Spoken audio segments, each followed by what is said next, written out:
ho atao ny valomborapolo hatramin'ny 30 novambra 2024 avy izao eny amin'ny village voara Andotapenaka ny hetsika salon biolojika andiany voalohany izay karakarain'ny ministera ny fambolena sy ny fiompiana Arondjono miaraka amin'ny Sima Bio na ny syndicat malgache de l'agriculture biologique. Tanjony ny anehoana ny mazava-dehibe ny vokatra biolojika sy ny fiantraikan'ny tsena bio eto Madagasikara amin'ny fifantohana amin'ny fampandrosoana ny sehatry ny fambolena, ny varotra ary ny fanamafisana ihany koa ireo ratsamangaika samihafa rehetra misehatra ao anatin'ity famokarana biolojika ity. Fantatra tokoa mantsy fa efa manondrana vokatra biolojika eo anivon'ny tsena iraisam-pirenena toy ny Eropa, Etats-Unis, Japon ary i Asia i Madagasikara amin'ny vokatra voankazo, legioma ary ny makamba bio izay miantoka ny fampivelarana ara-toekarena. Mbola tsy dia betsaka nefa ny orinasa misehatra izany eto amin'ny firenena ka ezahana ampahafantarina ny olona ny tombontsoan'ny vokatra bio izay miantoka ho an'ny fahasalaman'olombelona sy ny fanjariana ara-tsakafo. Ankoatr'izay dia ho ampiroboroboana eo anivon'ny tantsapamokatra ihany koa ny famokarana biolojika satria efa misy ny concept d'agrégation voizin'ny ministera ny fambolena sy ny fiompiana Arondjono teknika izay tokony fantarin'ny tantsapamokatra. Mandritry ny hetsika arak'izany dia hisy ny fizarana vaovao sy ny torohevitra amin'izy ireo ahafahany mijery ny vokatra tokony vokariny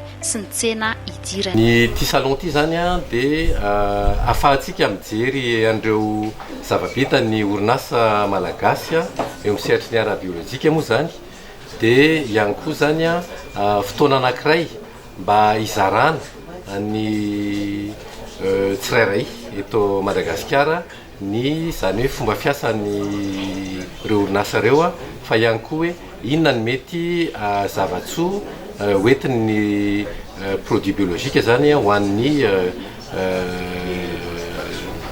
moa zany ny bien-être ny tsirairay moa zany zay angamba ny azoko tenenina an'le izy ary ny fahasalaman'ny tsirairay ary zay tena hoe important be zany amin'ity salon ty satria fotoana zao ho an'ny sehatra zany mampiseho fa le produit biolojika tsy ho an'ny any ivelany rery fa eo ihany koa ho an'ny malagasy ary zay zavatra anankiray zay tokony ho zaraina bebe kokoa ary zay no mahatonga an'le amin'io salon io zany be dia be ny conférence ny atelier zay ho atao ary ahafahan'ny ireo manampahaizana na manatraikefa mizara zay fomba fanao zany amin'ny resaka